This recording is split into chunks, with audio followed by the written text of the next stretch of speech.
Good evening, good evening, good evening, ladies, gentlemen, boys, and girls.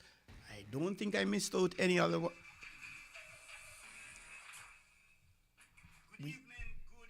We say good morning, good afternoon, good night to you wherever you are, because obviously you're in different parts of the world.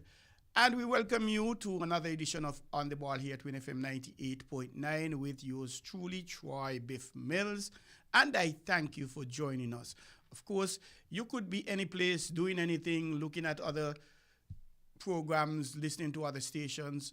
But we are very much grateful that you have chosen to listen to WINN FM 98.9 and On the Ball, heard every Tuesday from 7 to 9 p.m. Before we get into the meat of the matter, we actually are going to start on the not so positive side. A bit of not so good news. The president of the St. Kitts and Cricket Association, Mr. Dennis Phillip, we have recently learned that he has lost his brother who was living in Canada. Therefore, on behalf of the management and the staff of WINN FM 98.9 and its board of directors, and on behalf of the news team, especially yours truly at the sports department and the host of On the Ball, we say condolences to Dennis and his family and the friends and colleagues of his late brother. We pray and that the Almighty will keep you strong and comfort you in this your moment of bereavement, and that may happen by you recollecting the many, many fond moments you all would have shared and you would forever cherish. So on behalf of all the entities that we here at WINN FM 98.9, extend condolences to you, Mr. Dennis Phillip, and your family, and may the soul of your late brother rest in peace. We also have a little bit of not so good news again in that area, as St. Kitts and Nevis is mourning the loss of a legend, the first ever world boxing champion, Livingston Bramble, who passed away recently, and he was 64. Before we get into the news per se, we'll just say a little bit of him. And this is an article according to Times Caribbean Online. The Caribbean boxing icon who shocked the world is gone. The boxing world is mourning as Livingston Ras I Aluja Bramble, the first ever world champion from St. Kitts and Nevis and one of the most fearless, eccentric, and underrated fighters of the 80s, has died at the age of 64. A proud son of St. Peter's, St. Kitts, Bramble was born in St. Peter's, St. Kitts to Carmen Bass Bramble, a member of the well-known Bass family, and he was deeply connected to his roots with cousins including Althea Bass, Sheila Williams, the late Jeffrey Bass, Jonathan Bass, and many others. Throughout his career, he was a proud Kittitian, always carrying the St. Kitts and Nevis flag into the ring, ensuring his homeland was recognized on the global stage. From underdog to world champion, and we've seen that so many times. Turning professional in 1980, Bramble was not expected to be a major player in the boxing arena. But after an early loss in 1981, he went on a 13-fight winning streak. How come they say 13 is an unlucky number? And this proved he was a force to be reckoned with. His career-defining moment came when he shocked the world by defeating Ray Boom Boom Mancini. Let me say that again. Livingston Bramble of St. Kitts and Nevis defeating Ray Boom Boom Mancini. Wow. And this was in the 14th round to claim the WBA lightweight championship. He successfully defended the title in a rematch, defying all odds once again. So you are telling me he didn't beat Ray Boom Boom Mancini once, but he did it twice? So if the first one was a fluke, I mean, what do you call the second one? However, in 1986, he suffered one of the biggest upsets in boxing history, losing his title to Edwin Rosario in just 2 rounds. 2 rounds. A loss so shocking that the Ring magazine featured it on their December cover over Donald Curry's infamous loss to Lloyd Honeyghan. And, well, of course, there's a lot more, but we can't get into all of that. So, to the Bramble family here in St. Kitts and abroad, his fans, his relatives, his friends, his colleagues, his trainers, etc., on behalf of the management, staff, and board of directors of WINN FM 98.9 and the news team, yours truly, and the On The Ball program, we extend condolences to you, and may he rest in peace. Now that we've gotten the obituaries out of the way, to those who are celebrating birthdays today, we say happy birthday. If I could have sung, I would have sung the happy birthday song too, but I'm not really good at singing. And to those who are celebrating anniversaries, happy anniversaries. Those of you who achieved something, you got a promotion on the job, you got a new boyfriend, you got a new girlfriend, I don't know, you got a new hairdo, a fingernail, a new phone, a bicycle, and your dog. Congratulations to you. Those who celebrated birthdays between last week, Wednesday, and yesterday, happy belated birthday to you. Those who celebrated anniversaries in the same period, happy belated. And those who are going to be celebrating between tomorrow and the next week, Monday, happy birthday, happy anniversary in advance. And it is said we save the best for last. Not too many persons live to reach 100. But there is this lady, she didn't live to reach 100. She didn't live to reach 101. She didn't live to reach 102. She actually reached 103 on, when was that? On Sunday? And I'm talking about Mrs. Rivans out of SP, where the best be, Hub City, hub. Of course, if you don't know what that I'm talking about Sandy Point. And she celebrated 103. And she did a wonderful job, really enjoying herself. The Honorable Sean Richards, he visited her. Some members of the Department of Creative Economy visited her in Sandy Point as well. And she was upright and dancing. What really amazed me, however, at 103, they were playing music, drumming, and she was actually tapping her feet to the rhythm in time. And I'm watching. I said 103, I believe she's going to miss a step or miss a beat. But she kept beat constantly.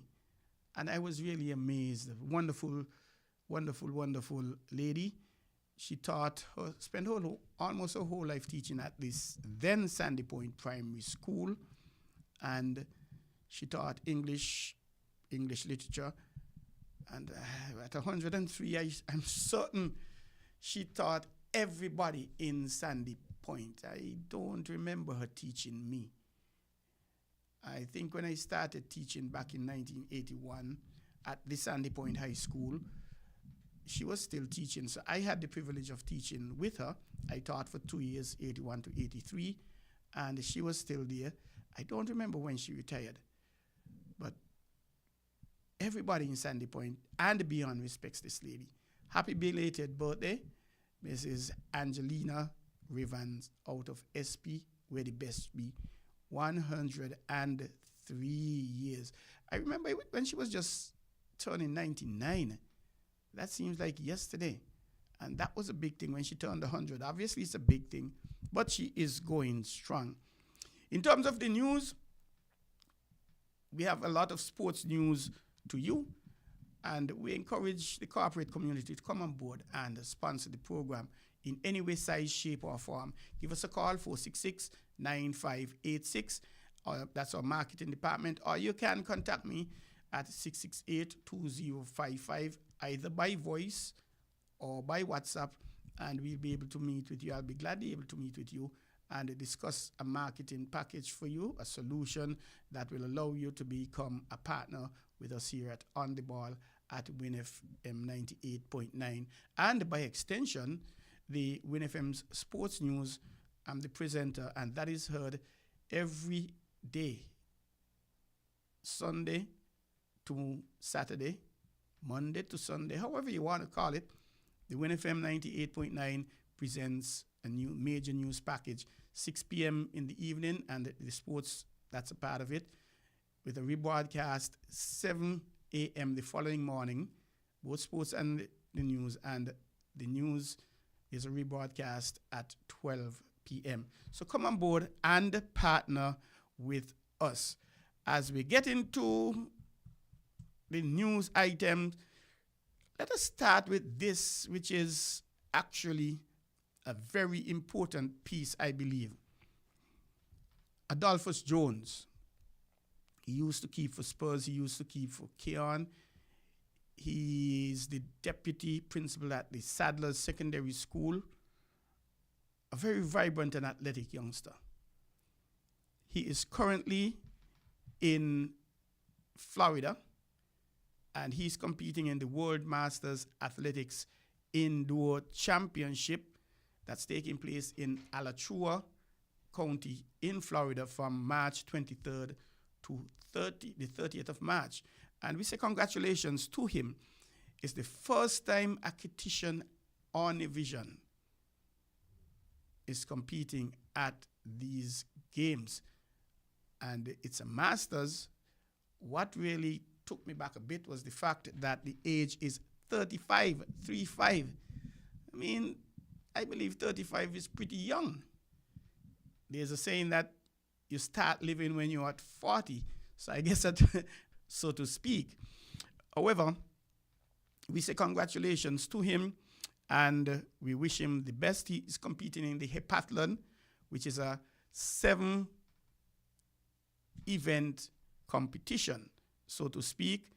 And we're hoping that he will do well, come back with a medal. A medal is the first time. It has never been done by any Kititian before, so we're really hoping that he'll be able to bring back a piece of gold, silver, bronze, anything we'll take. And in terms of the heptathlon, there are 7 events. There's the javelin, the 800-meter, 100-meter hurdles. There is the shot put, I think. There are, I'm missing the other events, actually. And I'll get that in a bit. And I'm remembering also Jazara Claxton, when she competed in the Carifta Games a few years ago. She was competing in this event, and she was on the verge of getting a medal when she was disqualified because she crossed over in the lane of one of the athletes. So she was out. But in terms of the heptathlon, it is 100-meter hurdles, the high jump, the shot put, 200-meter dash, long jump, the javelin, and the 800. Where there's an event which has 10, and that there's also one that has 8, one that has 5. Of course, there's a try. But any athlete doing these kind of things, these are super athletes. It's not easy to be doing 1 to 4, but when you're doing all these mix-up and you're participating in all the days of the meet, it's going to be really, really challenging. Before we go any further, we're going to have a quick break, so stick and stay. Don't go away. And I didn't mention it earlier, but we are going to be having a guest around about 7:30.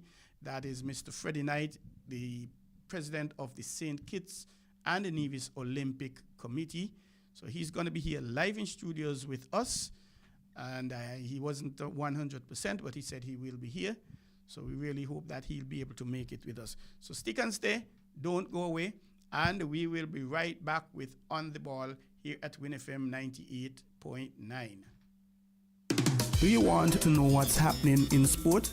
tune into On the Ball, a weekly tour show which is on WINN FM 98.9 every Tuesday from 7 to 9 p.m. with me, your host, Troy Bif Mills. We will keep you on the ball with our variety of guests and, of course, your calls, discussing the facts and the stats and sharing your opinions. Get on the ball and stay on the ball by tuning into On the Ball with Troy Bif Mills on WINN FM 98.9 every Tuesday night from 7 to 9 p.m. and also on Facebook and YouTube. Be on the ball.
Do you want to know what's happening in sport? Tune into On the Ball, a weekly tour show which is on WINN FM 98.9 every Tuesday from 7 to 9 p.m. with me, your host, Troy Bif Mills. We will keep you on the ball with our variety of guests and, of course, your calls, discussing the facts and the stats and sharing your opinions. Get on the ball and stay on the ball by tuning into On the Ball with Troy Bif Mills on WINN FM 98.9 every Tuesday night from 7 to 9 p.m. and also on Facebook and YouTube. Be on the ball.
and I thank you for being with us.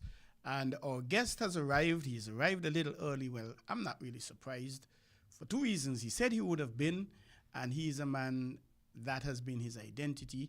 He's not, well, maybe he's about 99.5%, not 100%. So we'll jump right into him rather than wait until 7:30, so he might be able to get home a little earlier. I wouldn't want to get a call from the madam. And I'm right here in the studios, live and direct, with the president of the St. Kitts and the Nevis Olympic Committee, Mr. Dennis Freddie Knight. Good evening, Mr. Knight. Welcome to On the Ball here at WINN FM 98.9. Good evening, Troy. Thank you for having me. My pleasure, sir. But I wouldn't want to ask you how you're doing because you indicated you're not quite 100%. But I really thank you for being able to make it out with us. And it's the first time I'm actually having you on the show, notwithstanding I've had the Olympic Committee several times. So it's incumbent of me to say congratulations to you, being elevated to the position of president, having been vice president for quite some time. And that elevation was last year when the then president, the late Alfonso Bridgewater, he would have transitioned. So congratulations to you on that. And however, when you went to the polls in November, the top echelon of the executive would have been returned intact. And yourself as president, Ms. Jennifer Nee was the vice president, Glenn Jeff was the secretary, Mr. Glenn Quinlan, the treasurer, and Mr. Leroy Green, the assistant secretary treasurer. Right. And of course, some other members, including myself, would have been on. So welcome.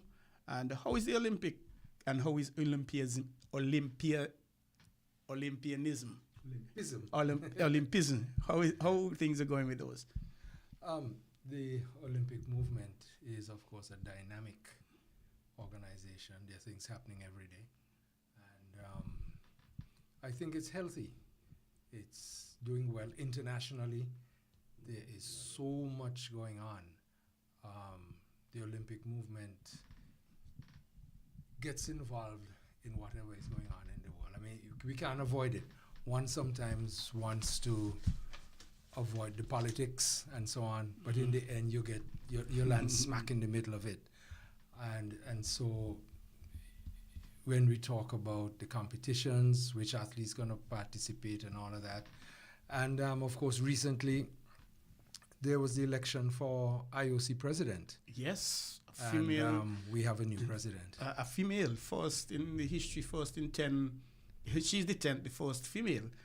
And I could recall, even with the elections last year, for our local elections, you did say that the discussion was not really a directive per se, maybe a wish coming from the IOC, was that they would like to see, one, more females on the executives, and two, more females in higher position on the executive.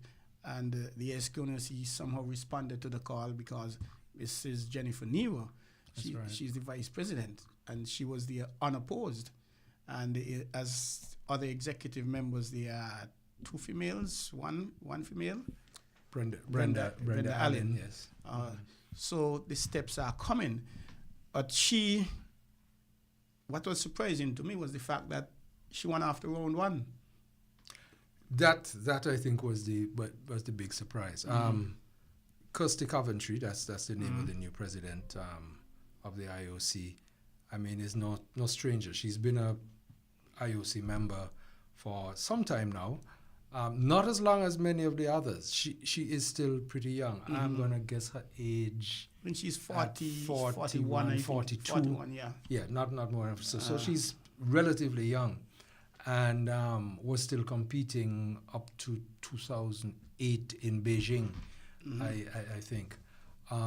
Became an IOC member, became the athletes representative, correct, worldwide on the IOC commission, and then eventually becoming an executive member. About 2012, 2016, that's somewhere right. there. But she's also been in politics in Zimbabwe. Yes. She's Zimbabwean, and so she has a political career. And Minister so of she Sports and is Arts, not etc. without experience. Yes, she's packing up good controversy.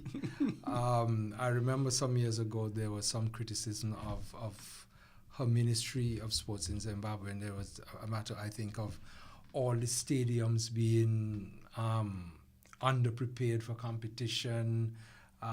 They were not well maintained, having to close down and all of that. She was actually out for a while and then got called again as minister. But I believe this vote for her is a response to the movement which has been calling for gender equity in sport. The Paris Olympics was the very first one in which you had an equal number of events for males and for females, and for females, and the actual numbers of male and female athletes were almost dead on, 50-50. And so when you see that sort of thing happening, that gives impetus and momentum to what happened.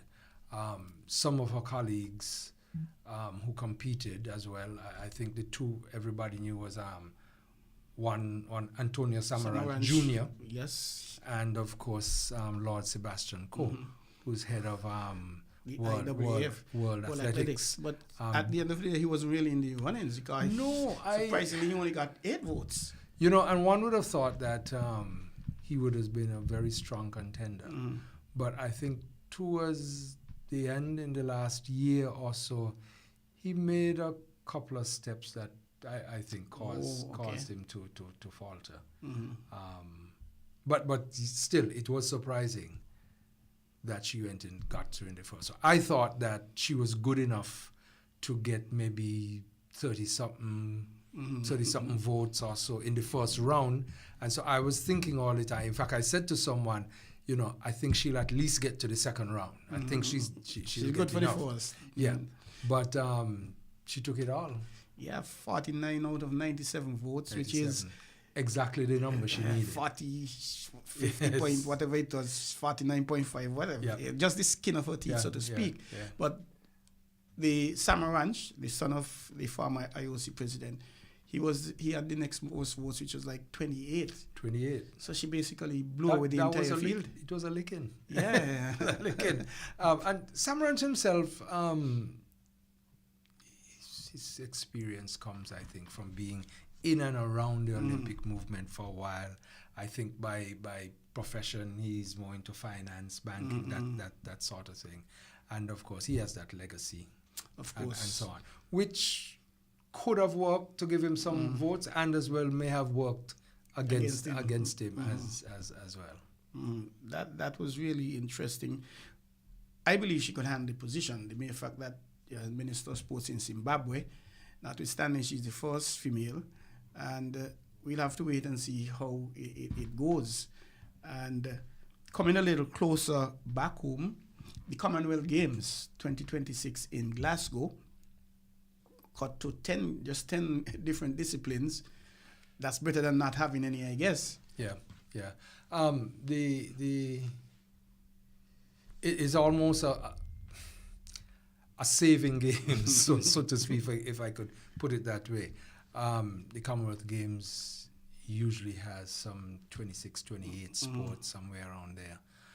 But Australia pulled out about 2 years ago or so, or maybe just a little bit more. They were trying to do something different. Now, you normally have a host city. So in Australia, for instance,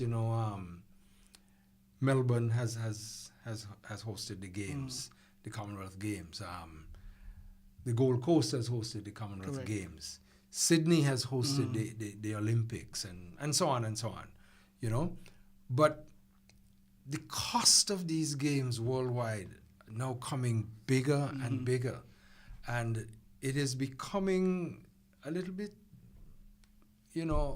disheartening to some cities to try to do this. And so Australia decided not to have just one city, but to spread the games throughout the state of Victoria. and try to do a hosting arrangement, not unlike the multi-country bid that you have in some other sports. Like, for instance, when the World Cup football comes again, it's going to be Canada, the USA, Mexico, and so on. We'll do that.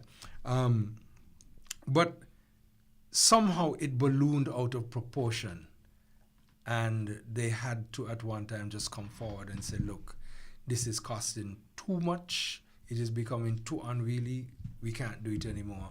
And so they bowed out. The Commonwealth Sport Federation, they tried for a very long time, and it really only was just a few months ago in late November that Glasgow came forward and said, okay, we will do it, but we will only be able to do a much scaled down event. And so there are 10 sports, don't remember them all out of my head, but would be, let's see, track and field. That has to be there, obviously. Swimming. I know table tennis isn't there. Gymnastics. Boxing is in there. Boxing is there. Strangely enough, netball is there. What else off the top of my head? I don't remember the 10 off the top of my head. But judo. Yes, judo, judo basketball. 3x3 basketball. Judo to have one of the martial arts. 3x3 basketball, because that brings something a little bit new to the games.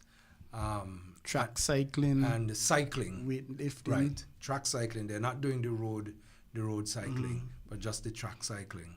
I wish we could do track cycling. It's absolutely fabulous. And artistic gymnastics. And the gymnastics. So they basically they have taken one from here, one from there per se.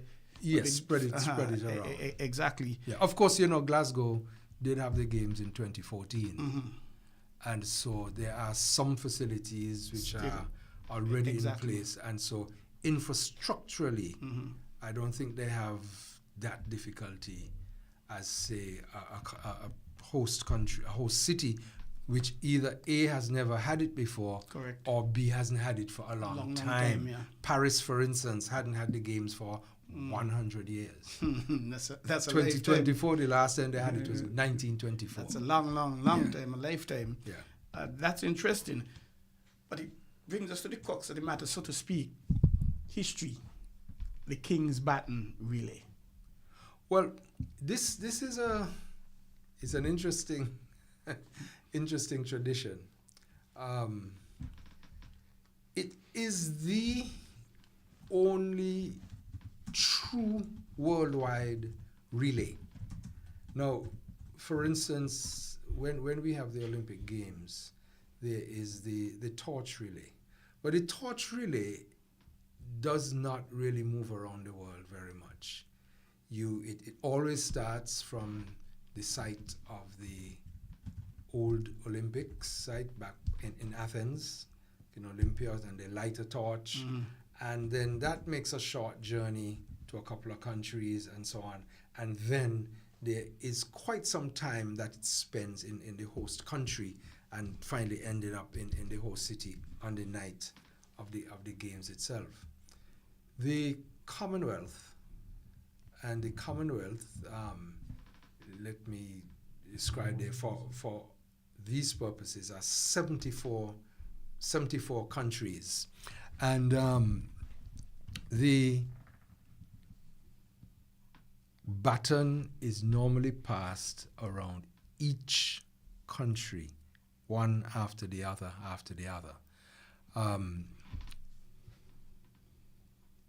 So it takes a year, a full year. All right. In this case, in fact, more than a year. In this case, it's going to take 500 days to be exact. Normally, a team sets out from the United Kingdom, from England. It's normally launched from Buckingham Palace, usually on Commonwealth Day. This year, that was the 10th of March. And it then is sent around the world with its team of persons carrying the baton to each country, security and all of that, and so on and so on. Bearing in mind the short time involved for Glasgow to organize all of this and to have the batons made and so on. Normally, it's a very high-tech piece of equipment. Like if you pick it up here and they stay in the UK and they turn it on and take your picture and record everything and broadcast, you know. But on this occasion, what they did was they chose to make 74 batons. 74. 74 batons. And one is sent out to each country. The batons are triangular. In fact, they're 3 sides, if you see how it's put together. And on each side, there's something written. So on our baton, there was, and first let me say, it's like a blank piece of wood. So on one side, you have St. Kitts and Nevis. On a second side, a word from the King's message, which normally is placed in the baton. A word from the King's message is placed on the baton. For us, it was the word oceans. And then on the third side, what was the third side? The third side had the logos and insignia of the game. So it had Commonwealth Sport, and it had Glasgow 2026. And so we decorated it, and each country would have to decorate the baton as they see fit to reflect your culture, your history, your connection and legacy with the Commonwealth Games and all of that. And then you're asked to bring the baton with you to Glasgow in 2026, July next year. So there will be 74 batons in Glasgow. There will be 74 batons in Glasgow. Now, I don't know what the plan is, but I'm sure it's going to be something exciting. It sounds so. Trinidad and Tobago, the first country to get it. St. Kitts and Nevis, the second. Why do you believe Trinidad and Tobago, a Caribbean country, was the first? And St. Kitts and Nevis, what sort of, when you heard the news that it's going to be St. Kitts and Nevis, how did that, the second country, how did that make you feel? Well, first of all, I thought that means they got some confidence in us, because it's like calling tonight and telling us that, guys, we're sending a baton out, it's going to arrive midnight and you need to decorate it, and 8 o'clock tomorrow morning you need to go. And so I think in the Caribbean we recognized for being able to organize and organize well. We put on a good show. The Commonwealth Games Federation, as it was then, it's now known as Commonwealth Sport, actually held its annual General Assembly here in St. Kitts Nevis in 2011. Okay. That was one, an election year, so things were changing. 2, it was the year when the bidding cities for the 2018 games, the decision was going to be made. It was an exciting annual general. They still talk about it, about coming to St. Kitts. St. Kitts and Nevis became the standard for a while. I mean, and I'm not, those are not my words. Those are the words of the Commonwealth Games Federation. After we just say, hey, look, we've never had this. This is the standard, you know. Of course, just like anything, like records which are broken, I'm sure somebody, they've been well pleased about somebody else since then. But we were asked to do it, and first of all, I thought, oh boy, this is early, you know, because we were asked to put it on from March 17th. This was sometime in February when they sent an ask, look, we're making up a schedule, 17th of March for you. How you feel about this? I was tempted to say, no, let's do it in November. And then I thought, hey, let's get it done. They've asked us to. Let's not say no. We can do it, and let's get it out of the way. That's interesting. We started in Trinidad and Tobago March 11th to the 16th. From there, it came here, and it's going to work its way through the West Indies, leaving on June the 19th, That's the Caribbean leg. Caribbean leg. And I think it goes to Africa. Yes, and it walks its way around. I am thinking to have chosen the Caribbean, that has to be something extremely special for us. And I felt proud as a Kittitian, not necessarily, well, obviously as a member of the St. Kitts and Nevis Olympic Committee, but more so as a Kitty Division, to have heard that we were going to be second out of all the 70-something countries that this battle is going to. We were going to be the second to be hosting it. So I could only imagine how elated Trinidad and Tobago would have been to be the first. To be the first. Oh, yes. Oh, yes. Certainly. And could you give us an idea, though, of the program that we had to commemorate the Baton, the King? And it's the first time the King, because the King's Baton, really, because before it would have been the Queen's Baton, really. And so we held three events, really. The first was an official event, because we wanted to have a little bit of pomp and circumstance sort of around it.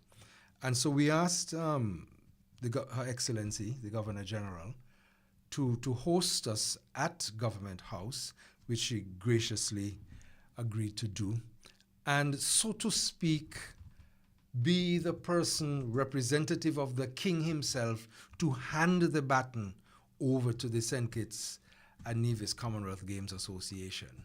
And so we did that then. That was the main focus of our event at Government House, and that was last week, Monday morning. During that time, we also gave out our Commonwealth Award.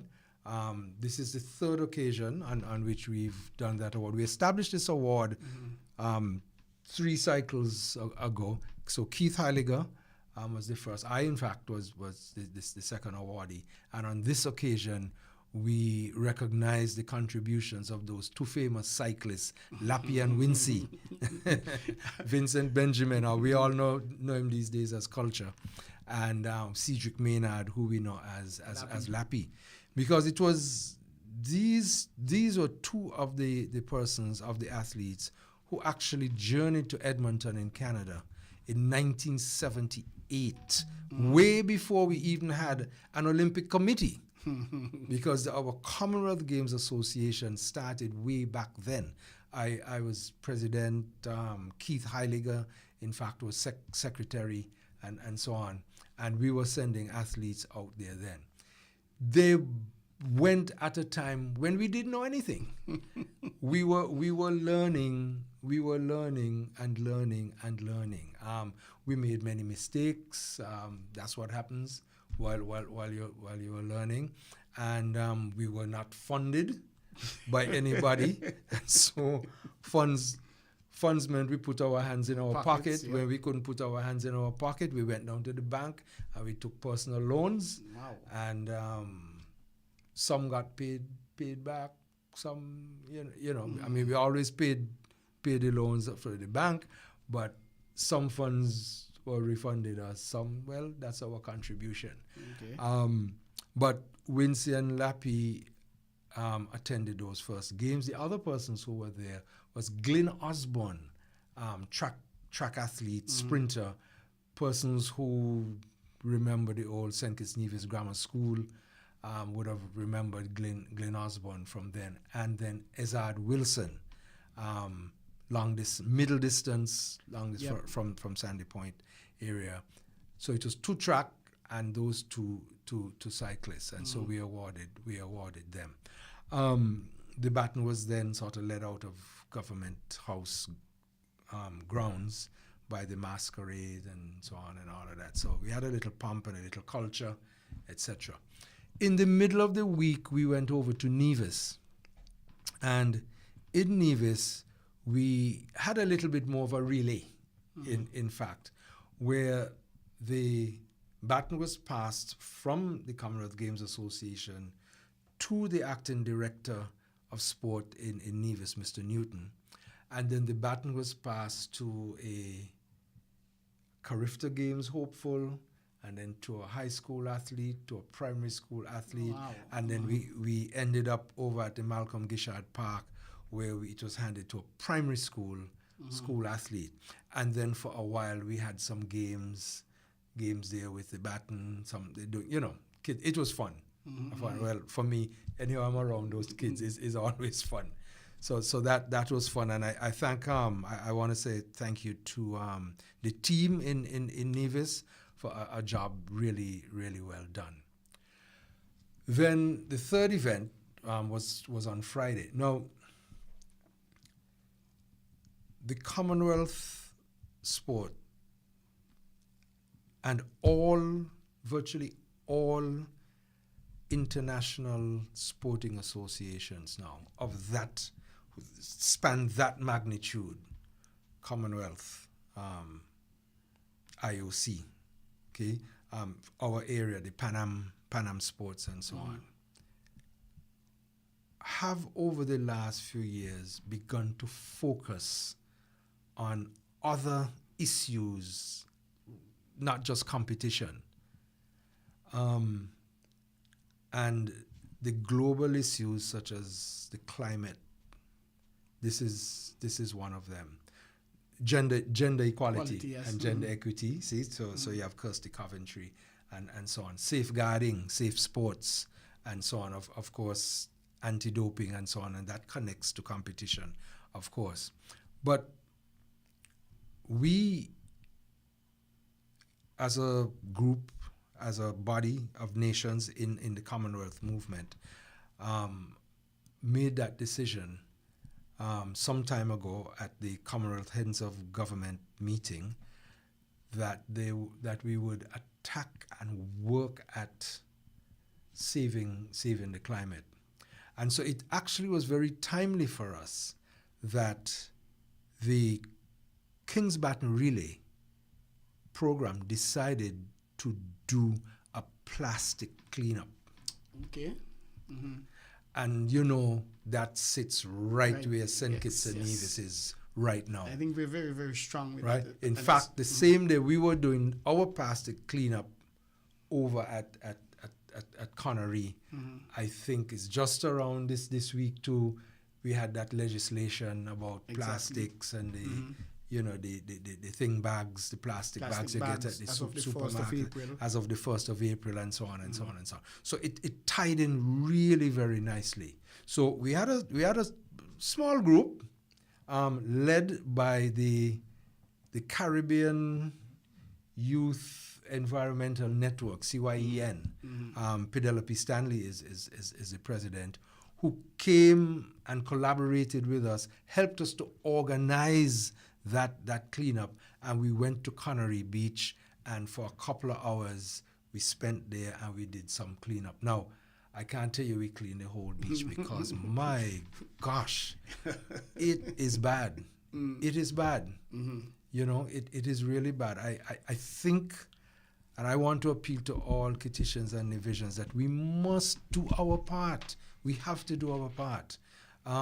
If you go to one of these beaches and see just how filthy the beaches are, you name it, it's there on the beach, and it is going to take a concerted and sustained effort in order just to make a dent in what is out there. Remember, I mean, I'm sure as you were growing up like me, you always heard the old people say, the sea cleans itself.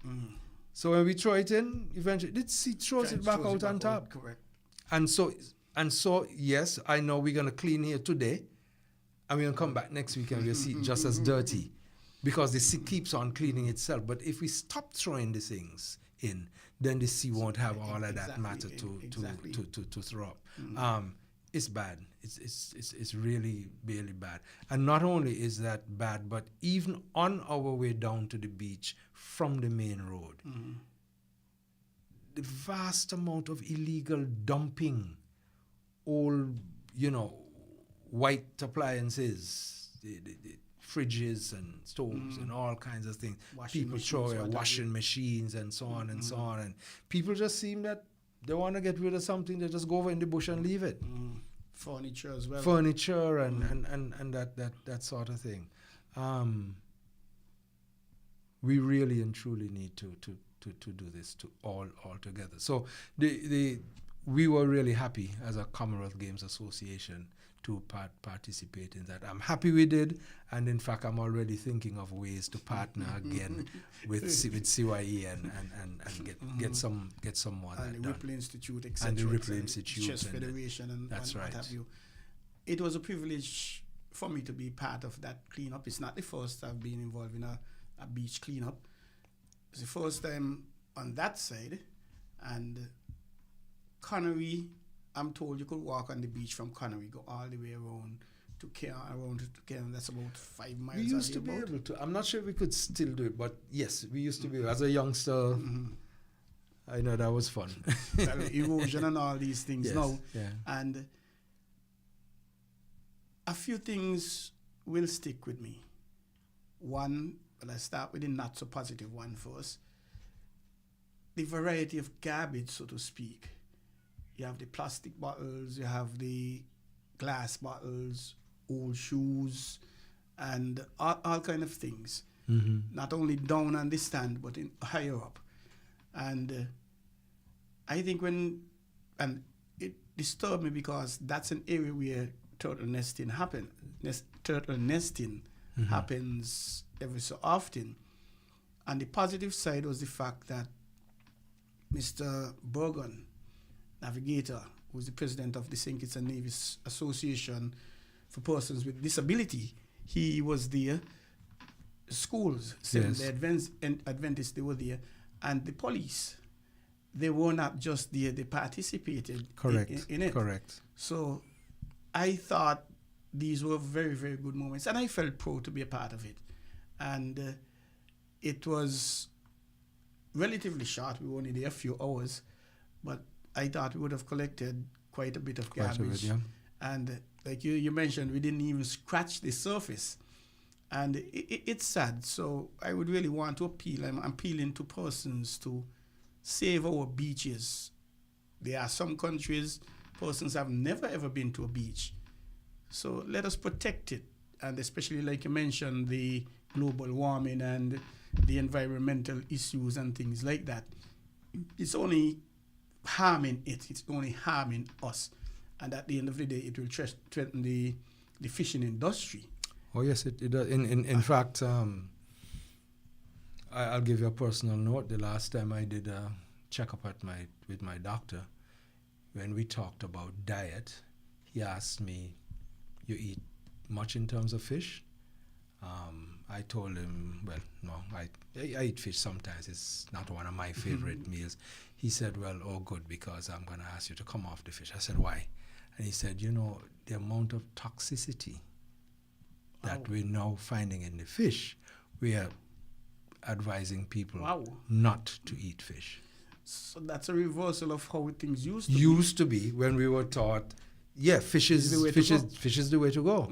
He's now saying that the amount of toxicity that is found in the fish, they're now discouraging, from people. I mean, I can't say I've been 100% obedient, but that was something that I haven't forgotten. I mean, that was a big message. You're listening to On the Ball here at WINN FM 98.9. We have live in the studio with us a special guest, Mr. Dennis Freddie Knight, the president of the St. Kitts and Nevis Olympic Committee, and he has been elected for a full 4-year term commencing last November, having been previously elected a few months ago with the transitioning of the then president, the late Alfonso Bridgewater. May his soul rest in peace. We're now in the heart of the track and field season, and we know the Olympic Committee, at the end of it, they play a very critical role in the track and field. The next item on the calendar is the Carifta Games, and we have currently Adolphus Jones, who is in the U.S., in Florida, in the Masters Indoor Championship, the first time St. Kitts and Nevis.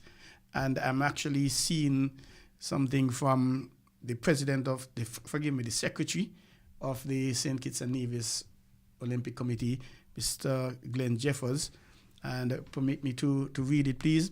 An excellent showing by Adolphus Jones at our first ever Masters competition.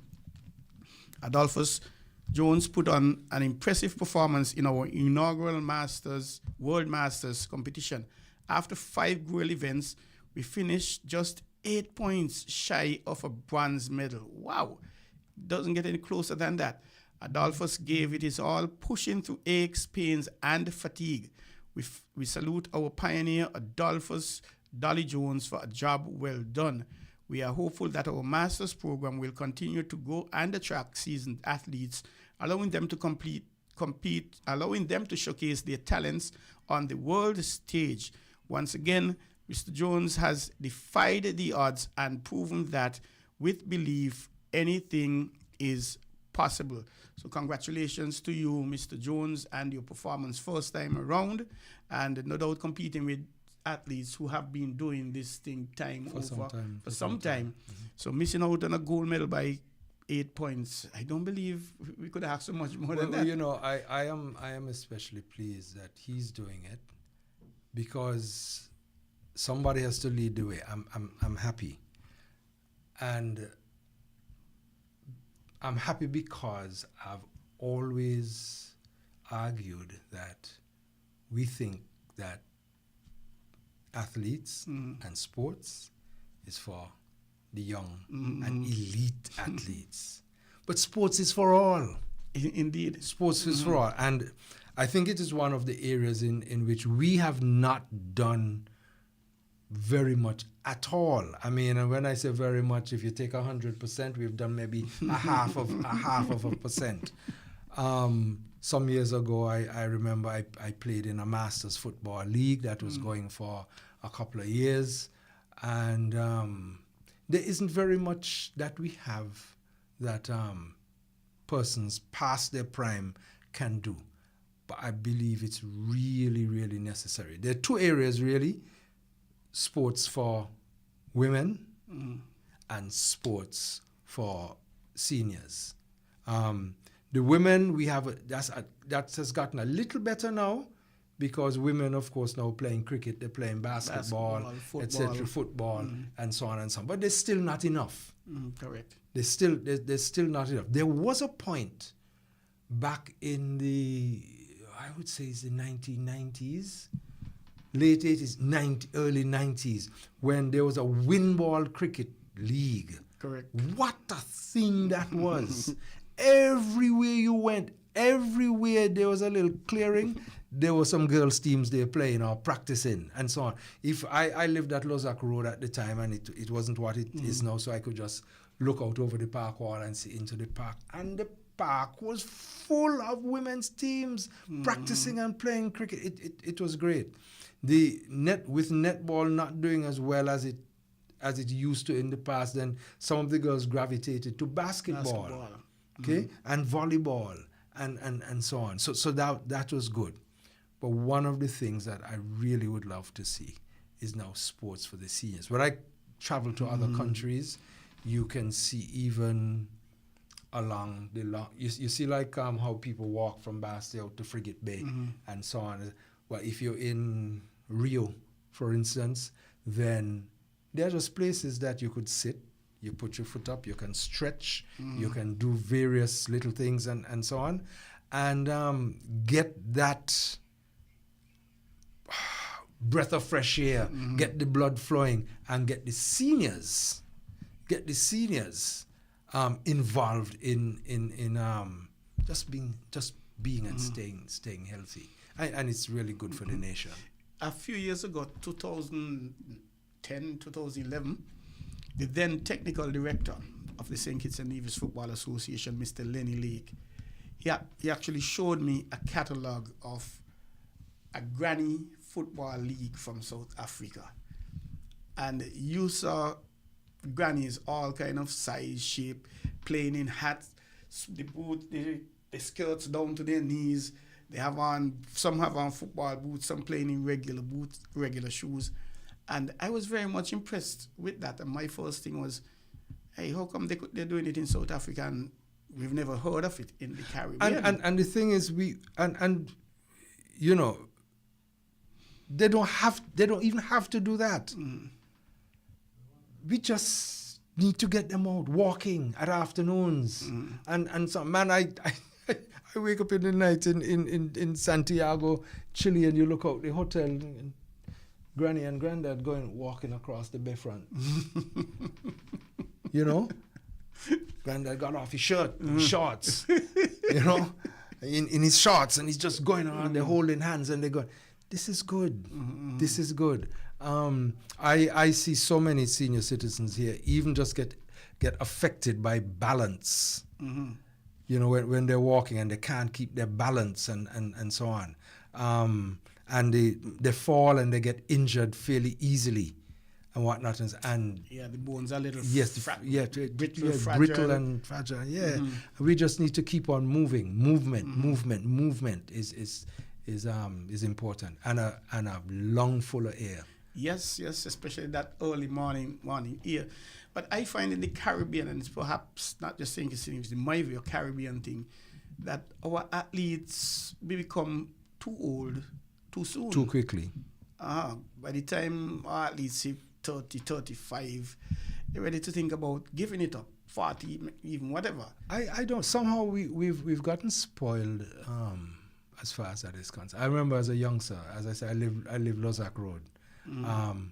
So Victor lived Victoria Road, just around the corner from me. Mm. And to this day, I can tell you, if I get up tomorrow morning, as I often do, at 5 o'clock, and go walking, you're going to see Victor. There's one person I know I'm going to meet. Mm-hmm. One athlete. So 2 old codgers can lift a stroke. No, there's one person I'm not going to meet. I'm going to meet Victor. Victor will tell you the same thing. And over the years, it has just dwindled. They go to practices and they get spoiled by the little short runs from here to here. You turn around, you come back. You go in the gym, you lift some weights, you come back. But then that can't last a game, you know. They don't last a game. The game is going on, it's 0-0, and there's no character, there's no mettle, they don't have the wit, they don't have the energy, and so on, and you lose. Oh no. We really need to, and it's just healthy. It is just healthy. You mentioned the Veterans League, and I was telling somebody once ago, when the Veterans League really started, it was like 40, 45 and over. And what is happening now, as the then 45-year-olds, they have grown and they've now 50 and 55 and 60. Some young 45s are coming in. And we had one of our senior table tennis players, Sydney. We were thinking about a veterans competition, and we were actually thinking about 40 and over. And his thing was, why he's 70-something, he going to play with a 40-year-old, not questioning his technical skill, but the physical ability. So we had to adjust it. Mm-hmm. So I'm even thinking in sports on a whole now, the veteran ages need to go up to maybe about 50. And then you have veteran, super veteran, whatever different. Well, you know, in the sports where in the sports where it's actually well organized and structured, you have tiers. So you have maybe from about 40, you know, like 40s, 42, 49, 52, exactly. 59, 60 to 69, then 70 and over. Exactly. Something like that. Because yeah, it's not quite the same thing having a fellow 72, 73 competing with a fellow 41. You know, that's not the same. I mean, 41, you're still pretty much in prime condition. Exactly. You know, prime Peter condition. Sheraton, he kept for England until he was nearly 100. Yeah. I remember in 2002. So when I was 47. Doing a medical and I weighed 165. 165? 165. I was 40, 165. And the doctor telling me that, boy, when you come next year, I want you to try and lose about 5 pounds. And I'm looking at it, you gotta be mad. When I was 18, 19, 20, 21, a kind of age, playing around, national football team and whatnot and so on, I weighed 145. When I was 20, 19, 20, 20, 21, I weighed 145. When I'm 47, which is now, 27 years on, 27 years on, I weigh 20 more pounds. And he's telling me I must go and lose 5 pounds. You know, that's right. But I was in good shape, good condition, you know, at that time. So even that time, you know, 40s, you're still good. So for the 70-somethings to take on, you know, a sport where, you know, the speed of the reflexes exactly. and so on and so on. And the endurance element of it. You know. Let's get into a little politics, for want of a better expression, politics in sports. The President of the United States, a few weeks ago, he signed an executive order when it comes to, and we were speaking about gender earlier, when it comes to gender, as far as the U.S. is concerned, there are only two genders, male and female. And he went a step further, and he said that no transgender participating in sports in the U.S. You're born a male, you participate in male sports. You're born a female, you participate in female sports. And then with the USA holding the 2028 Olympics, forgive me, I'm talking about election, the 2028 Olympics in Los Angeles, he sent a letter to the IOC to say, well, no need for transgenders to even try and apply for visas. And if I'm not mistaken, I think the IOC, they are to be meeting with him sometime soon. What, if at all, and how do you see this decision with no transgenders participating, well, even going to the US? How do you see that impacting, affecting the Olympics in 2028?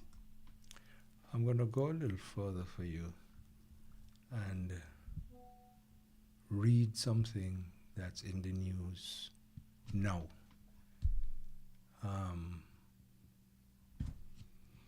Published just after 3 o'clock this afternoon.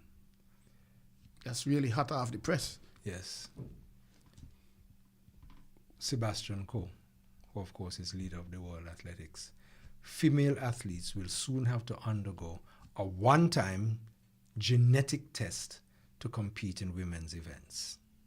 One time. So they have to do it once in their career.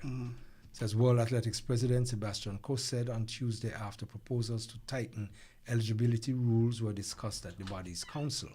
Coe said regulations will be drafted soon, and the global body, which governs track and field and road running events, would find a test provider with the capacity to conduct a non-invasive cheek swab or dry blood spot analysis test. Athletes would have to take the test just once in their careers to show that they do not have the SRY gene, which determines male sex, humans, and most other animals. That's very much very interesting indeed. Yeah. And a moment I was really hurt was the last Olympics, when this transgender, the Algerian, I think it was, was boxing against the female athlete. And for her to have not been able to continue after one blow in the 46th second of the match. Pling, the bell goes, and 46 seconds after, she cannot continue because she got a blow from a transgender who was competing boxing. I had a problem with it before, but to me that was the climax of the problem. I don't think that should have been allowed to happen at all. And I know we're going to talk about, and the groups are going to talk about a person's right, etc., etc., and that is okay. But when it comes to that, I'm not supporting the president on too many things. However, I support him wholeheartedly with those two, male and female only gender, and as well as the no transgender in sports. And I remember he gave an example. The record, and I can't remember the figures he used, but let's say the record in weightlifting was 1,000 pounds for the females. This transgender competed and moved the record not from 1,000 to 20 pounds more, 30 pounds, not 100 or 200 more, like 400 pounds. Mm-hmm. Something has to be wrong with that. A record 1,000 and you're going to, poof, carry it up. Something is wrong. Yeah, obviously we have to do something definitive to protect the women, the females in the sport. For me, the jury is still out as to exactly what that action must be. But I believe we have to do something there. Now, when we are having these sporting events, you have two distinct categories. Correct. Male and female. You have the 100-meter male, you have 100-meter female. You have so-and-so shooting for the men, you have the shooting for the women, you have Winter Olympics, you have the slalom for the, So you have male, female. And so I think there is where the problem really is. Okay, and unless we solve it there, we can continue to have the problem on the field. Mm-hmm. We need to determine what are we going to do there. Are we going to continue to have just those two categories? And if you have just those two categories, then we have to determine if John Brown or Mary Jane shows up, which category do they fit into? You see, and then so that belies the question. Then I suppose you ask, well, Freddie, so what other category would you have? and that is the problem. So I would not want to have any athlete in the position that they are so totally overwhelmed, like in the situation you describe. I am describing you describe a situation where all of us can lift 100 pounds, but this person, because they are transgender and they bring with it all the characteristics of the original gender, now they can do 500.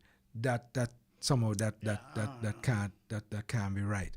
Or as in the case with that boxing match in Paris, I'm not so sure that the boxer that she couldn't actually continue, but I think she just took evasive action. It's like, hey, no way, I'm not going to continue, because I think she felt the pressure, she felt the power when she was hit. That was the first, I think, that told her right away, no. I'm not in the right boxing ring here. Exactly what is the answer? That is still out to jury. What are we actually going to do? Are we going to say then, well, look, those persons who don't identify as male or female, leave them out of sports? Can we say that? And that's why I can't say I know what is the answer. Like some of these persons here and Lord Cohen, I've always been brought up in the way that there are two sexes, male, female.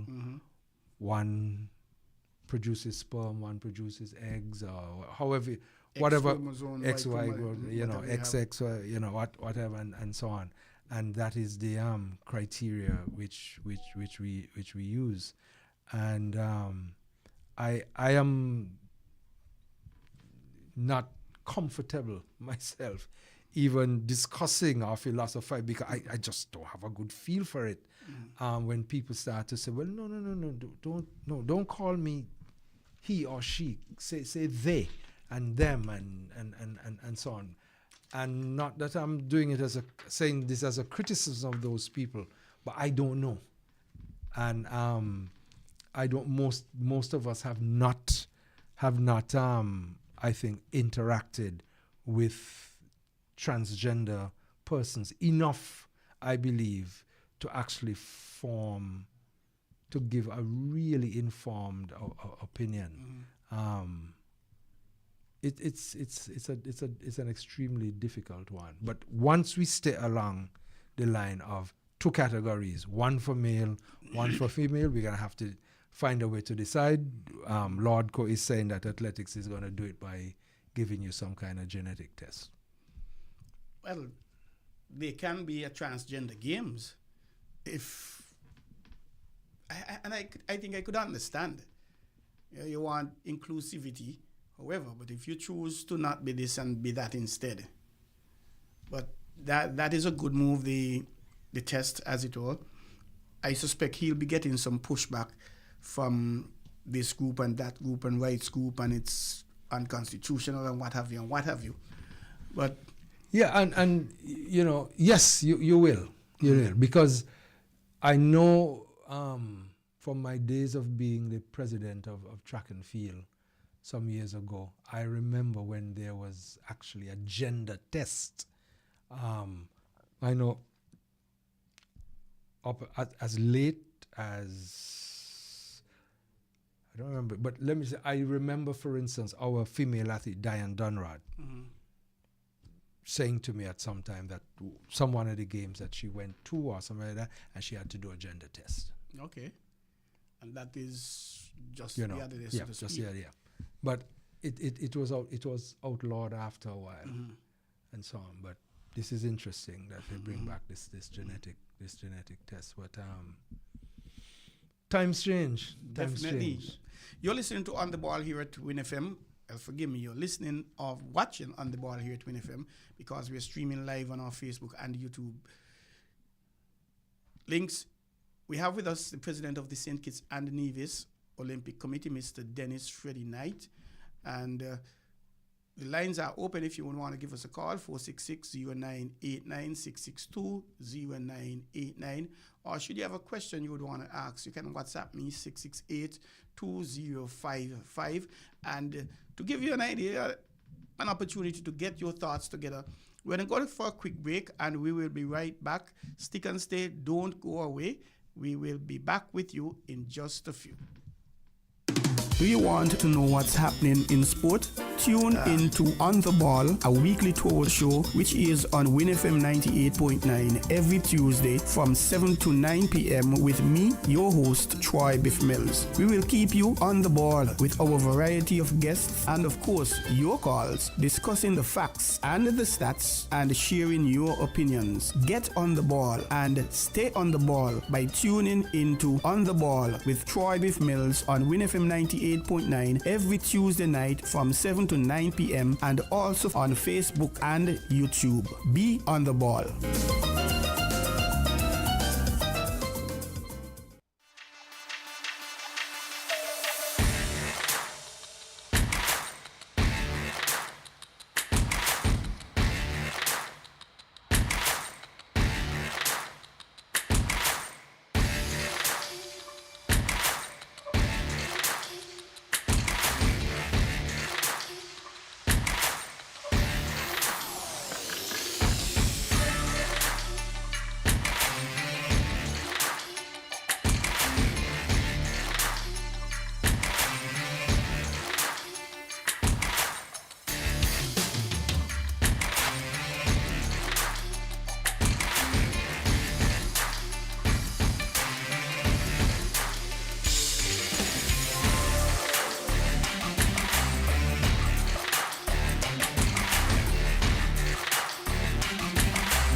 Do you want to know what's happening in sport? Tune into On the Ball, a weekly tour show which is on WINN FM 98.9 every Tuesday from 7 to 9 p.m. with me, your host, Troy Bif Mills. We will keep you on the ball with our variety of guests and, of course, your calls, discussing the facts and the stats and sharing your opinions. Get on the ball and stay on the ball by tuning into On the Ball with Troy Bif Mills on WINN FM 98.9 every Tuesday night from 7 to 9 p.m. and also on Facebook and YouTube. Be on the ball.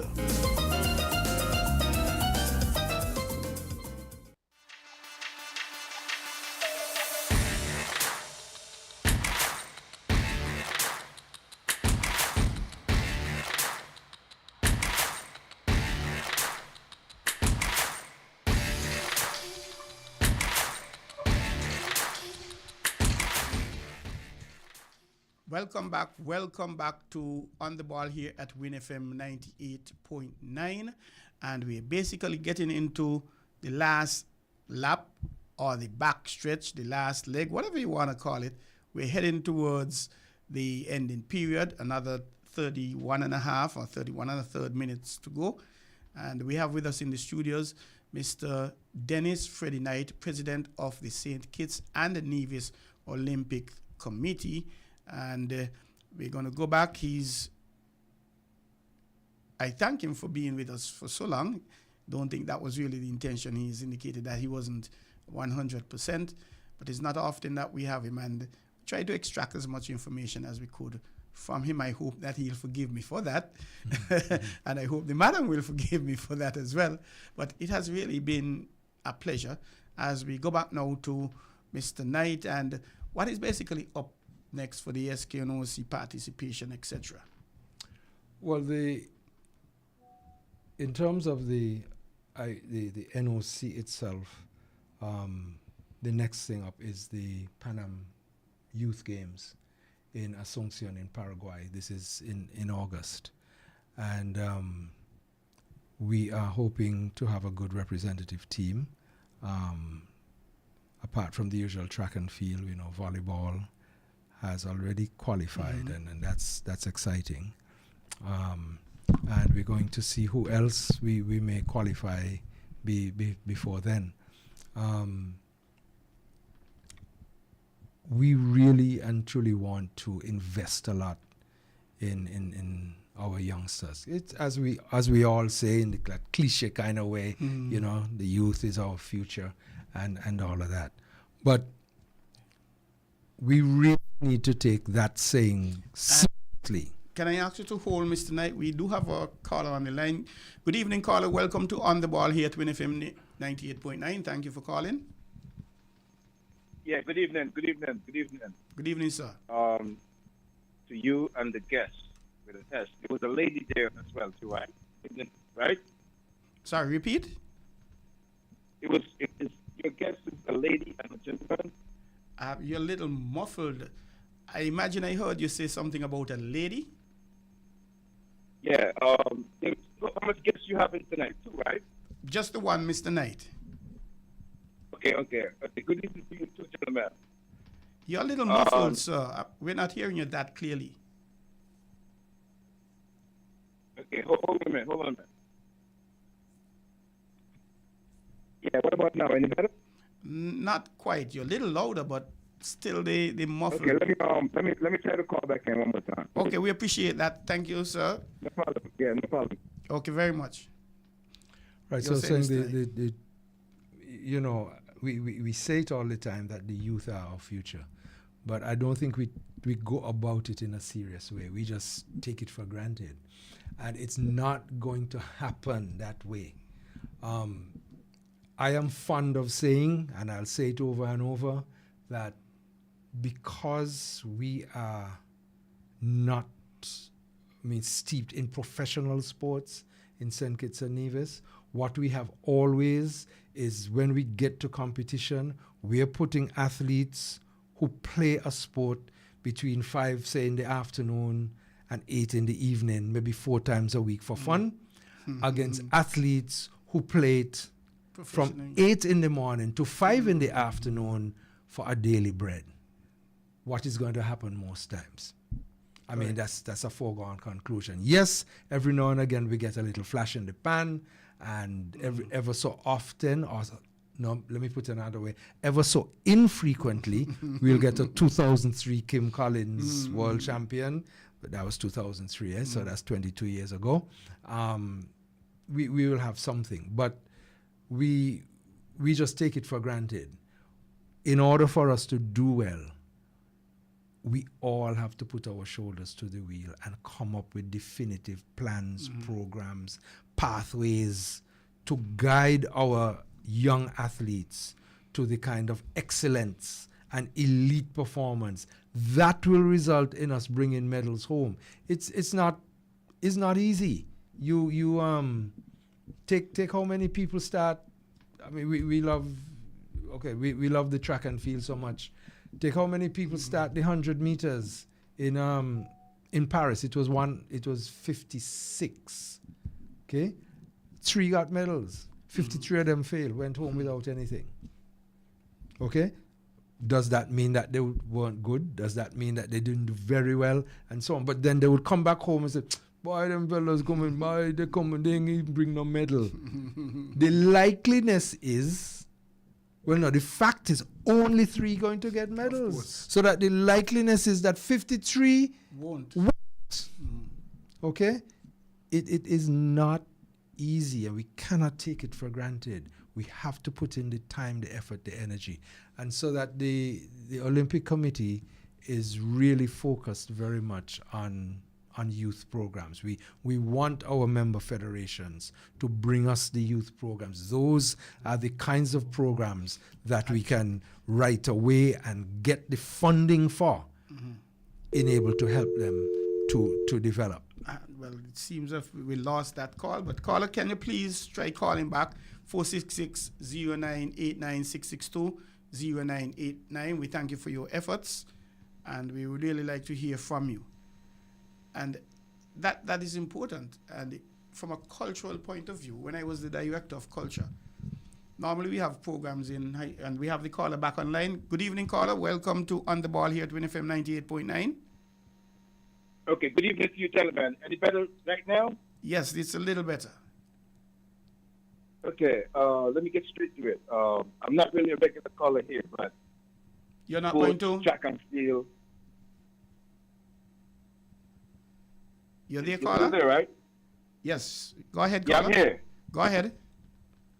Yeah, so let me ask some. The hot topic, the talk around town was the canceling of that sports meet. We could try to hit. Yes, we're listening. So I wanted to ask the gentleman there. He's from the Olympic Committee, right? We missed you. We just heard committee. The gentleman in the studio is from the Olympic Committee, right? Yes, the Olympic Committee. Yeah, so what I want to ask him is the decision from the ministry about that sport meet that people was talking about that's canceled. How much involved is the committee with that decision? We're not involved in that decision at all. The matter of the high school championship is a track and field, so that belongs to St. Kitts and Nevis Athletics. The stadium itself, of course, is a government structure, and it's, as we understand it, it's the matter of the facilities not being ready for competition, which has led to that decision. The Olympic Committee would not be involved in that decision. Okay, so other questions, as you just spoke, we are talking about investment in human resources. Yeah. Yeah. So as we are looking at our youths trying to develop their talents in whether it be track and field, or the field events, why aren't we looking to really satisfy these kids. I mean, look out for them. I mean, we're talking the talk, but why are we not walking the walk? I mean, this is the second year that they have an issue with that King Collins Stadium, and I want to ask another question. As they're improving that stadium, the surface that they're putting down, is that a Mondo surface like the Mondo track in Nevis? No, it's A different company. a different company called Reggae Paul. The Mondo surface and the Reggae Paul surface, they are both internationally used. The Mondo surfaces, you usually find that they're very high performance. If you're going to have a real high performance athletic event and so on, normally it's Mondo.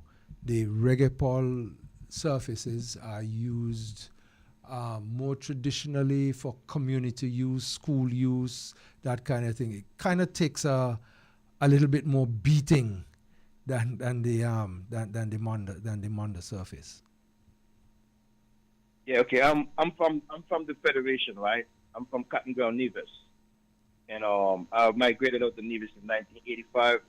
I grew up under the tutelage of Mr. Blackett, God rest his soul.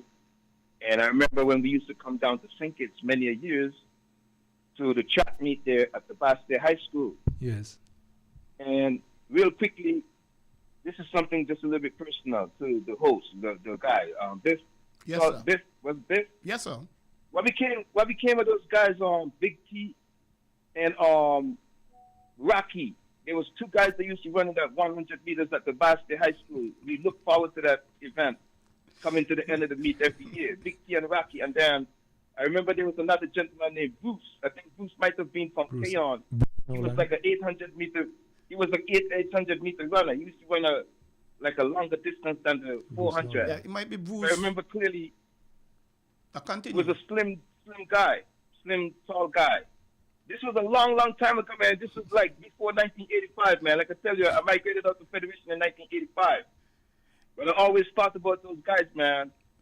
Well, yes, Big T used to represent the Bastille High School, and Rocky, I can't remember his first name, but he's a Freeman from St. Paul's. He represented the Sandy Point High School, and it was stiff rivalry between them. Both of them have migrated to the U.S., if I'm not mistaken. Correct. Oh. The Bruce you mentioned, Okay. I know of a Bruce Nolan from Bastille. He ran the 400, 800 meters, and if That I'm not had to be him. Sorry? That had to be him. He was not like a sprinter. He was like maybe like a 800 meter specialist. Correct. And he did win us a Carifta bronze medal. Correct. In the 400 meters a few years ago. So you're really on top of things. Yeah. Yeah, So- but if so you ask what has happened to them, check your calendar. It's 2025. 30 You know how plus much years. years ago that was, man? You know, about 39, 40 years? 40 Yeah, years. exactly. Yeah, if you don't be careful, man, those guys are walking with a cane right about now, right? Perhaps, but then having been through the athletics in their youth, maybe they might be a little better and stronger and more active than that. Yeah. As some They athletes. might be a little bit flexible still. What about you? But anyway, Did you continue the well, athletics? with me, right? Let me just give you a little quick synopsis. When I migrated out to Nevis, 85, I went down to the Virgin Islands. And the moment I went into the phys ed class, the phys ed teacher recognized my talent right away. So they placed me on the track team right away. The St. Thomas Charlotte Marley High School, they had just got back from the meet in Puerto Rico, and that would have been the meet that I really wanted to go to. Wow. Because I know I would have seen some guys from St. Kitts and Nevis. And one of my friends, Carlos Vantapool from Nevis, he did tell me he represented the Federation in that meet in Puerto Rico. So I really wanted to get to Puerto Rico. But anyway, I had just barely missed that meet. So right after that, we went up to the inter-high school meet in Gainesville, Florida. That was my first trip to the United States, man, mainland. And my first trip to the mainland was for running track and field. See where track and field can take you, you know what I'm saying? And then after the Gainesville meet, we went to the Penn Relays in Pennsylvania. And at the Penn Relays, I saw Philson Lescott, and Janice Kelly from Nevis. Right. Mm-hmm. Those two persons, I think they got a track and field athletic scholarships to go. They went to Howard University.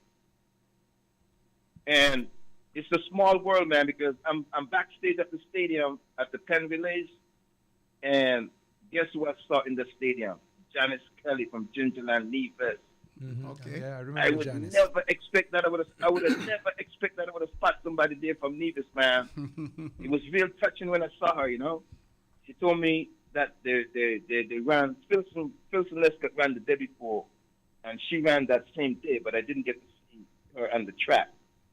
But anyway, you got to keep the youths in mind, man, and you know, I'm out here looking back at Nevis and think it's politically and other, and you know, it's a lot of things going on in St. Kitts Nevis, man. The country is not progressing like it should. The small space and the small population that we are, and I'm gonna just throw a little bit of politics in here real quick before you get off. The amount of money these guys collected through that CBI program, I personally believe St. Kitts and Nevis should have been way more ahead. But with that said, man, great show tonight, and I just really wish the Federation the best and all the youths that's trying to big up their talents, whether it be cricket, soccer, or track and field. I just want to keep them on the straight path and ask them to go after their goals, regardless of the surroundings and the obstacles. Just keep plugging away, and you'll be able to overcome all of that. Once you got a good talent, you just got to harness your talent, man, and keep that practice on. But you guys have a good night, man, and nice talking with y'all. Thank you very much for listening, and thank you for calling into the program, sir. We really appreciate it. And we encourage you to continue listening, not only on the ball, but other programs here at WINN FM 98.9, and continue making your contribution. And, of course, the gentleman knows what he's talking about, Mr. Knight. Calling names that I don't know, but you know. Yes, I know. I know these people. Remember that it was at the time when I was president of track and field that we started the inter-high school championship. I'll tell you. 75, 76? 77. 77? I'll tell you what happened at that time.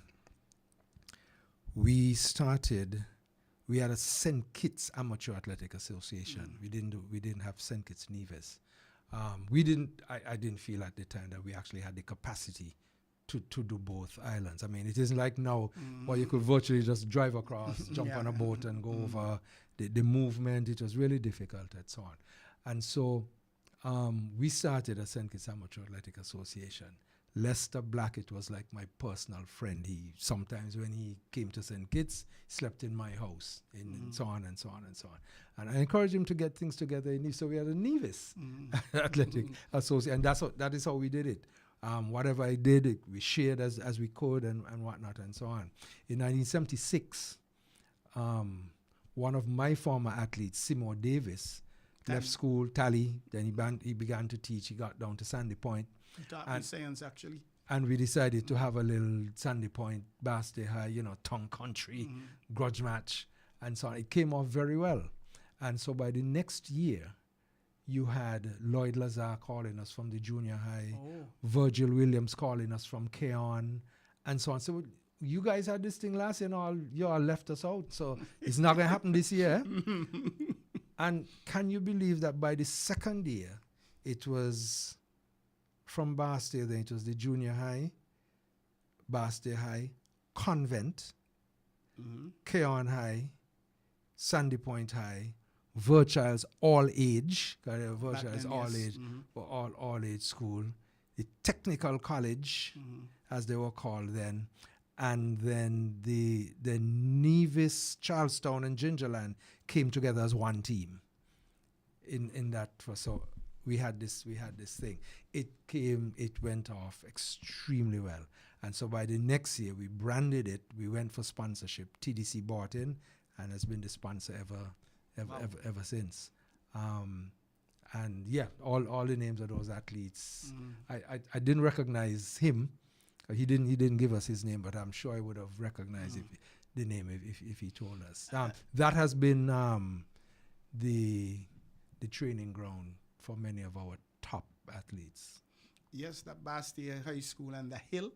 Yes, yeah. Yeah. I mean, there was so much there that came out of those times when we got Bill Sykes in, and that's a whole other program. And then we learned how to mark the track at Basti High. We had 6 lanes. I don't think we ever did. We didn't have the room for 8 lanes. Then we taught them how to do it down in Sandy Point and so on. And then in Warner Park used to be the big thing. We go down there for nationals and so on. But that I was talking about how you develop athletes and the pathways. We had a system where we started the primary school meets too, and which of course later on we got Rams to sponsor and so on. Then those athletes competed. It was a zonal thing, and then they came together for the big thing, and then eventually their pinnacle of competition was when they went off to the CUT juvenile meet, the Caribbean Union of Teachers Junior Games. Then we had the high schools, and each high school, and we invested a lot of time and trained a lot of the coaches and sports masters in the different schools and so on, so we could spread the resources and the talent and so on. We got to the high school meet and so on. And then the pinnacle of competition for them was Carifta Games. And then we had the senior clubs. I don't see as many senior clubs these days. We had Desert Storm, we had Concords, you had Easterners, you had pace setters from Virtues, you had Etonics. I remember going down and talking to Ben Jacks, and he agreed, and the Bees sponsored the Etonics, and so on and so on. And not only that, then we got Etonics to work with the Sandy Point High team. We got pace setters to work with the Virtuals team. Desert Storm to work with the Keon High team, and so that those schools then became feeding grounds for the senior teams, for the clubs. And then those clubs would go on to the national meet, and then of course then we would go internationally. And then once they left school, then we started working on getting them out to university and so on. So it was structured, so to speak, and it wound all the way up to we got a world champion. I remember the day when of that race. I was at work. I left work. I went home. I don't think anybody worked after. All by myself, and turn on the TV so I could watch it all by myself. Because for me, that day in 2003 was the culmination of all that we had been doing from the middle 70s. I wish I had Seymour Davis beside me. That was my partner, so to speak, those days, and Keith Heiliger. That great. If I could have sat down in a room, it would have been so. But I knew what was going to happen that day. I knew. I had no question in my mind what was going to happen that day. But it was the culmination of hard work. And you see the amount of time that it took. Yep. You don't produce a world champion in 5 years. 10 years. No, you don't. You know, it takes time. It takes time. And the thing about it is, he went on to the gold medal, 10.007 in 2003. And unfortunately, we haven't seen somebody come through. We had that promise, the Jason Rogerses and now the Buntings. However, we never stepped up to that where we got another gold medal. And sports tourism, because from that, a lot of media houses from all over the world came to St. Kitts to find out where has this guy, because normally there's a saying, if there's one, you have more than one. And they came down, they couldn't believe, where he came from, humble beginnings, etc. No track and that sort of stuff, training on grass, running on grass, and all that sort of stuff. Well, you know, and it's, I like the fact that you brought that up, because this effort isn't just for the athlete himself, isn't just for the coach itself, it's for the entire country. It's for the entire country. And it's not only about getting a gold medal. Look at the amount of opportunity for this country that we did not take advantage of when all those persons were coming to St. Kitts Nevis. Now, nobody's to blame. It is because we didn't know. Yeah, we just didn't know. We just didn't know how, we didn't know what, we didn't know this is what. I mean, there was so much that could have been done from a sporting end, as you just said, from a sports tourism end, overall from a government point of view, to just take advantage of the opportunities and so on that come your way. But you have to be ready. You've got to be prepared. Yes. So when this happens, you can utilize it. Man, if you see how some of the countries with better developed sporting structures utilize those opportunities consistently to help to drive the economy. And well, that leads me to something I'm very passionate about: the sponsorships. Not the sponsorships, the scholarships that we get. I'm extremely grateful for those from the Cubans, the Taiwanese, etc. And I've been arguing for the last few years that we need to consider stepping in, increasing into track and field, agriculture, even the arts, as opposed to the business and electrical engineering, etc. And that brings out the point where you mentioned sports marketing, sports administration, what have you, especially with athletes who are now retiring, whether through injury or whatever, to get into those fields. To those fields, right. And these are opportunities we need to create, because we can't just have the athletes and the coaches. They need that support structure around them. Well, you know, one of the things that has happened of late is that we have formed finally the NOC has formed this athletes commission. Correct. Congratulations on that as well. So and one of the things that the athletes commission will do is to begin to address the question, so what happens after competition? And they will begin addressing it while the person is still competing, and to look at alternative career fields and what. Because, you know, what happens in our smaller countries, everybody turns around and goes to government with a cap in hand. It ain't gonna happen. Right? It is not going to happen. We can't just all sit down and expect with your hand open and expect government to be putting the pennies in your hand.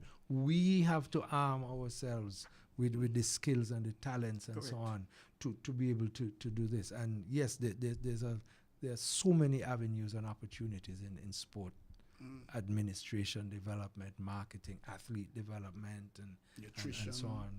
Yep. Mr. Knight, we have just about 5 minutes left. Time flies when you're having fun. I suspected it would have been a very good and healthy discussion we're having. And there are any few words you'll want to say as we're just about to leave? I know you said a few mouthfuls, but well, first of all, I want to say thank you to you for inviting me to be on the program. I want to say thank you to all the stakeholders and partners who collaborated with us over the previous week during the King's Baton Relay, the Caribbean Youth Environment Network and their partners like the Ripple Institute and, of course, the Chess Association and all of their partners. And everybody, you know, the Ministry of Sport and Education in Nevis, who helped to put on that event on the Wednesday. The team at Government House, Her Excellency, and her team at Government House. I want to say thank you.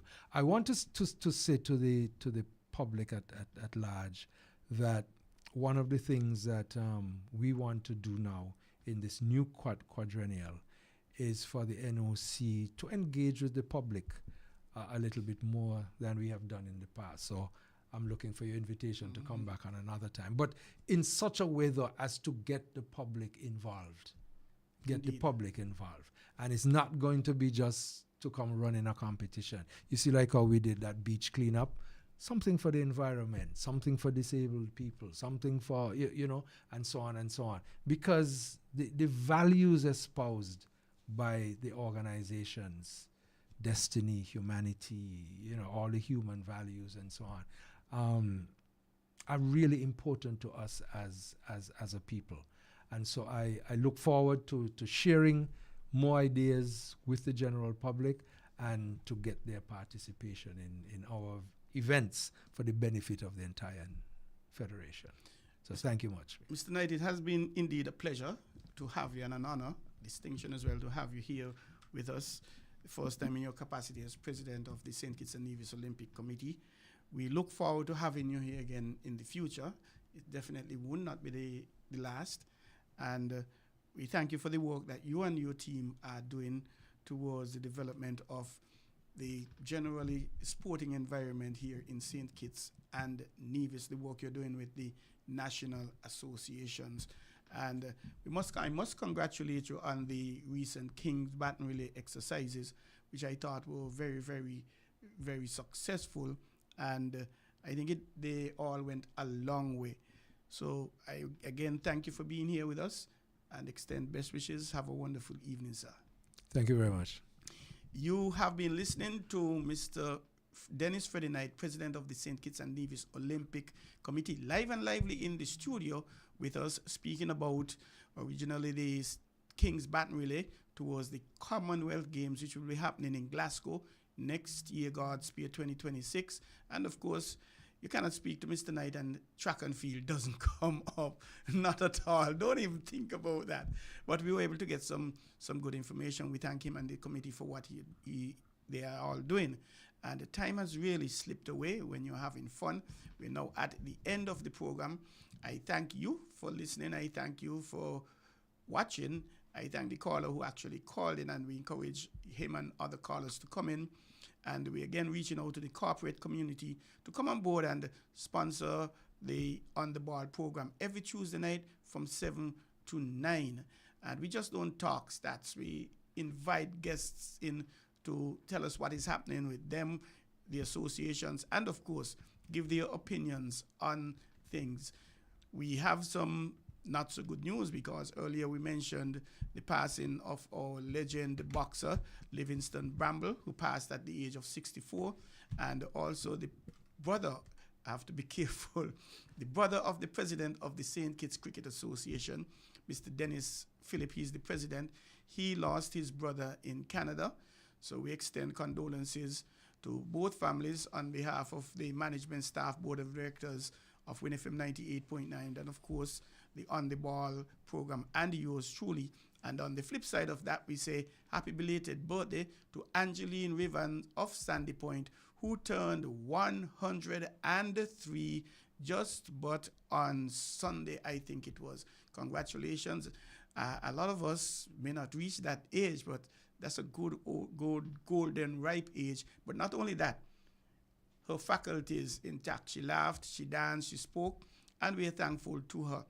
I encourage you to join us again next week, Tuesday, on the next On the Ball program here at WINN FM 98.9 from 7 to 9 p.m.